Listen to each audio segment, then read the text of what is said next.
Hello everyone, my name is Priya Mehta and welcome to my channel Spick and Span Learning.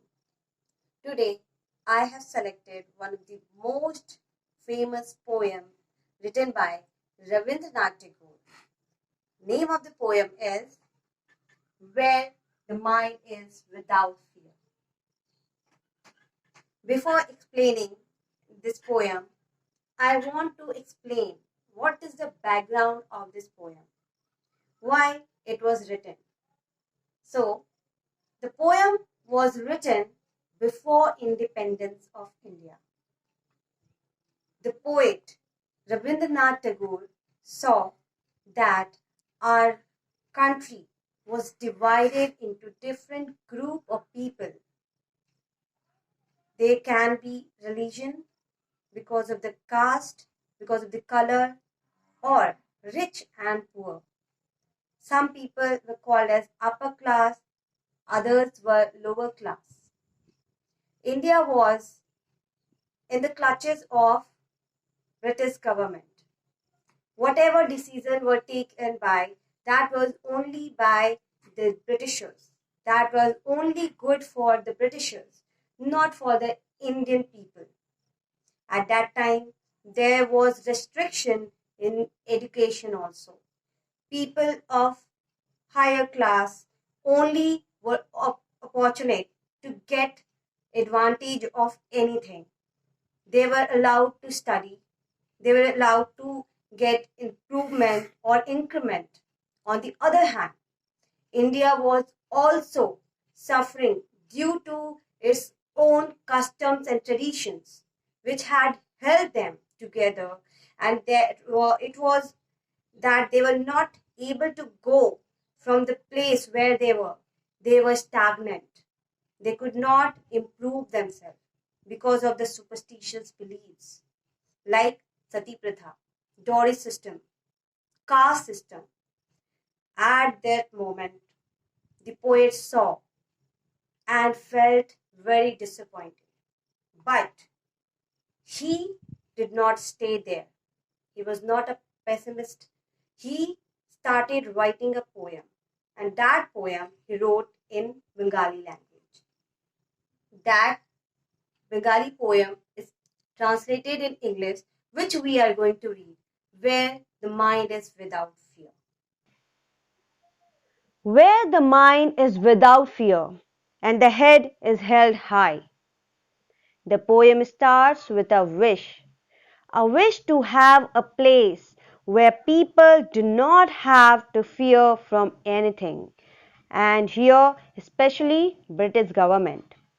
And the head held high means where people are not fearful, they are brave and brave enough to live their life confidently with self respect.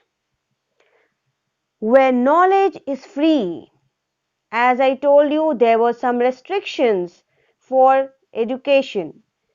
So it means he wished for a place where there is no restriction to go to school and get education, where children of upper and lower class can study together and have opportunity to grow, where the world has not been broken up into fragments. Fragments means small pieces of something. Here, the poet wished for a place where people do not divide themselves into different groups on the basis of their gender, their color, their caste, or their religion by narrow domestic walls. Narrow domestic walls. Narrow means which is not wide, which is not broad.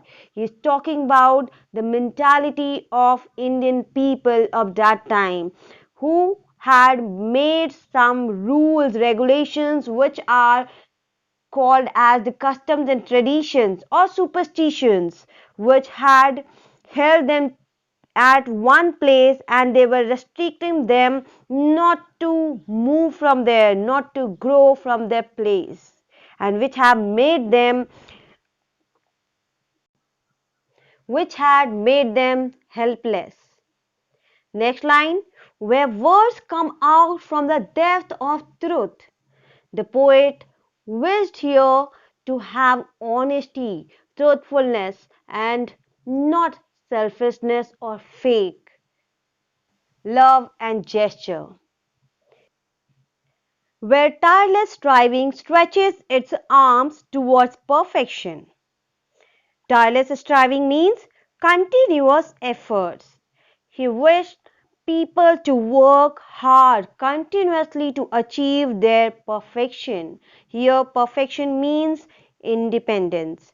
He reminds people to set their goal to be independent and work hard together to achieve that. Where the clear stream of reason has not lost its way into the dreary desert sand of dead habit.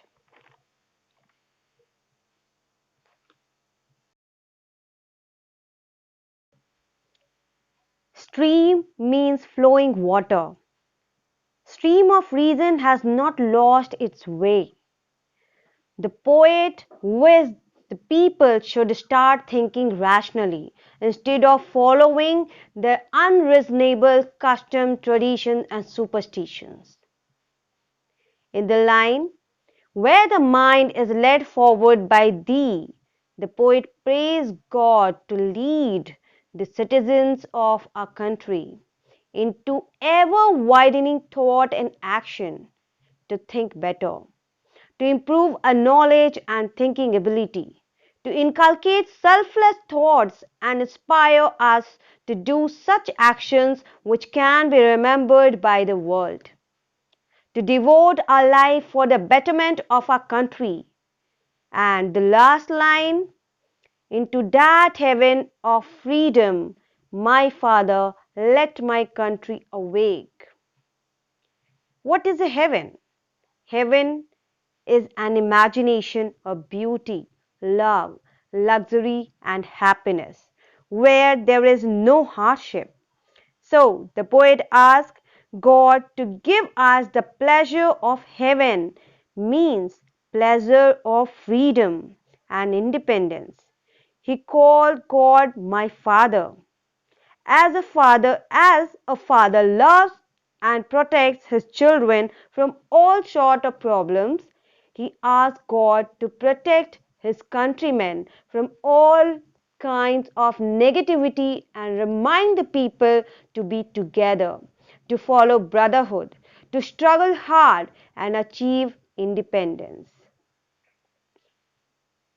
Overall, the poet had a wish to have a place which is independent, a country which is independent socially, economically, spiritually.